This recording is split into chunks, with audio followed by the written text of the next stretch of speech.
Shalom Bapak Ibu Saudara. Saat ini saya sedang berada di tempat yang amat sangat indah sejujurnya. Dan kebetulan hawanya juga lumayan enak. Tetapi sebelum membahas tentang tempatnya, saya ingin mengajak Ibu Bapak Saudara membaca dari kutipan dari Injil Matius 16 ayat 13 sampai 20. Setelah Yesus tiba di Kaisaria Filipi, ia bertanya kepada murid-muridnya, "Kata orang, siapakah anak manusia itu?" Jawab mereka, "Ada yang mengatakan Yohanes Pembaptis, ada juga yang mengatakan Elia, dan ada pula yang mengatakan Yeremia atau salah seorang dari para nabi."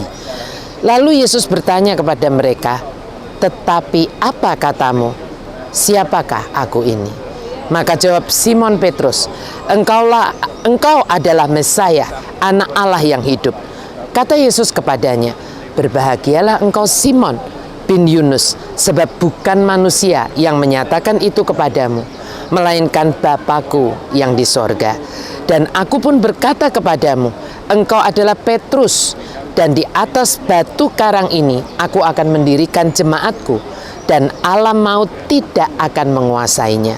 Kepadamu akan kuberikan kunci kerajaan sorga. Apa yang kau ikat di dunia ini akan terikat di sorga, dan apa yang kau lepaskan di dunia ini akan terlepas di sorga."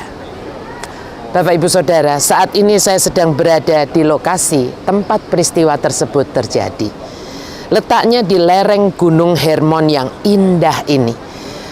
Kota ini terkenal sebagai kota penyembahan berhala, dan justru disinilah Tuhan Yesus meminta jawaban dari murid-muridnya tentang siapakah dia.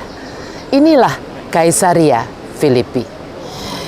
Lokasinya adalah 25 mil di sebelah utara Laut Galilea, di wilayah yang sekarang dikenal sebagai Golan Heights. Kota ini didirikan di dasar dari Gunung Hermon, di samping mata air terbesar yang menjadi sumber anak sungai utama Sungai Yordan.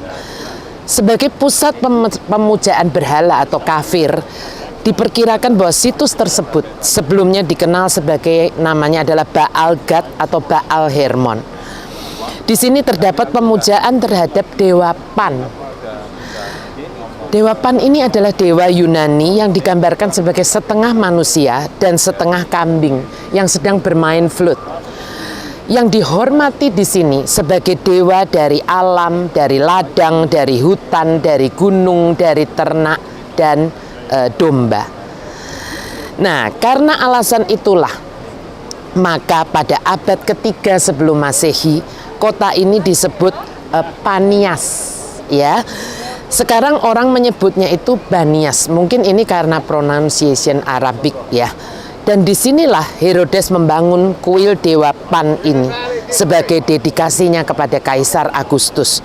Setelah Herodes mati pada abad keempat sebelum Masehi, anaknya yang namanya Philip menamainya dengan Kaisaria Filipi sebagai penghormatan kepada kerajaan Romawi, dan untuk membedakannya dengan Kaisaria Maritima yang ada di Mediterania.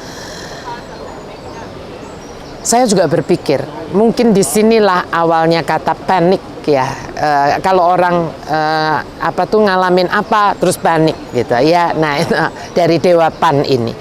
Tapi pertanyaannya Bapak Ibu Saudara, mengapa Yesus justru menanyakan pertanyaan yang suci tersebut di sini, di tempat yang nggak suci sama sekali?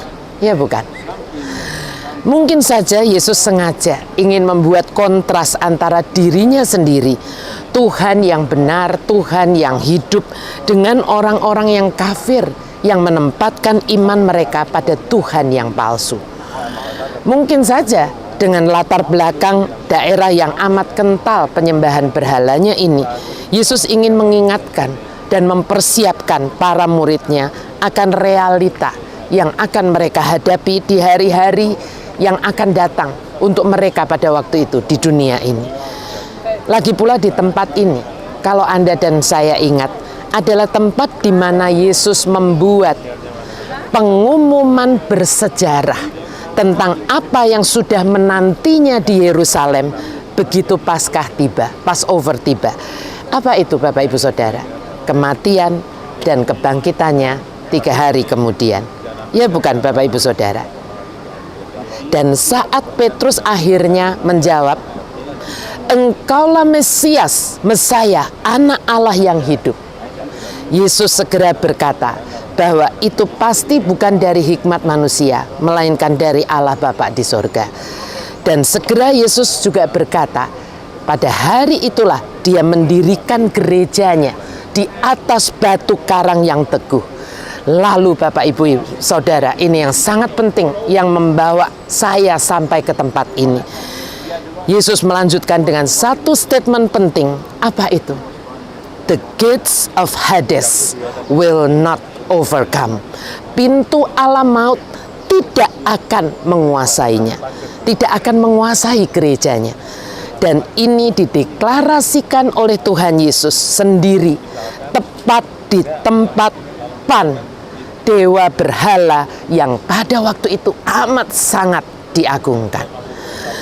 Saya percaya Bapak Ibu Saudara, Tuhan Yesus pasti bukan kebetulan meminta saya datang ke tempat ini. Saya sudah share kepada Anda semua, saya nggak tahu sebetulnya tempat ini. Saya belum pernah datang ke tempat ini.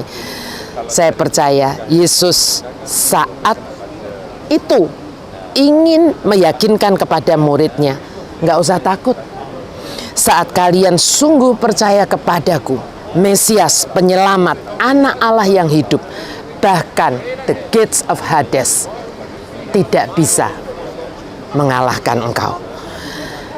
Dan saya sungguh percaya pesan yang sama masih ingin Tuhan Yesus sampaikan kepada Anda dan saya.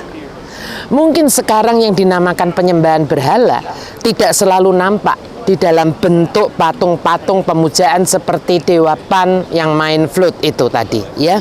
Namun kita nggak boleh lengah Bapak Ibu Saudara, karena tanpa kita sadari banyak berhala-berhala bertebaran di sekitar kita.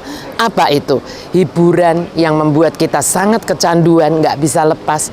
Pekerjaan, bisnis, usaha yang mungkin awalnya kita bilang bahwa itu berkat dari Tuhan, tetapi tanpa kita sadari sudah memperbudak kita.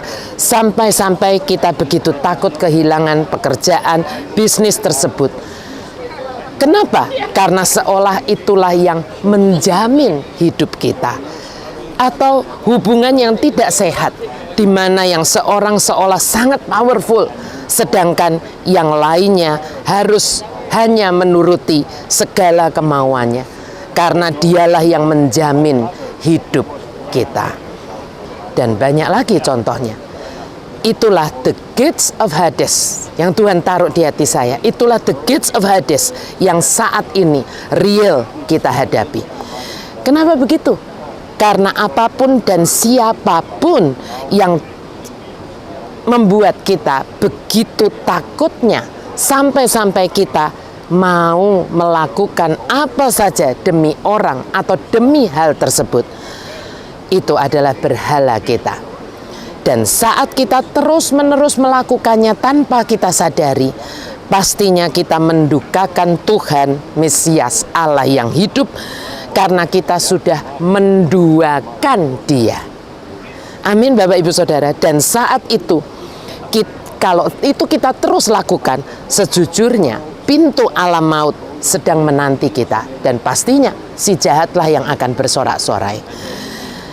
Ayo Bapak Ibu Saudara, jangan sampai hal ini kita biarkan terjadi di dalam hidup kita sebagai gerejanya, sebagai pasukannya di akhir zaman ini. Karena Yesus sendiri sudah berkata bahwa buat kita gerejanya, bahkan pintu alam maut pun tak akan dapat menguasainya. Tapi pertanyaannya, kapan itu bisa terjadi? Itu akan terjadi saat Anda dan saya sungguh membangun hidup kita di atas batu karang yang teguh, Yesus Kristus Tuhan dan bukan yang lain. Saya sungguh rindu, kali ini saya sungguh rindu mendengar amin dari Anda semua, gereja Tuhan di akhir zaman. Silahkan ketik amin di kolom komen kalau Anda sepakat dengan saya. Beshem Haaf, Verhaben, Veroa Hakodes, Ha Elohim Echad. Salam kemenangan dari Banias, Kaisaria Filipi.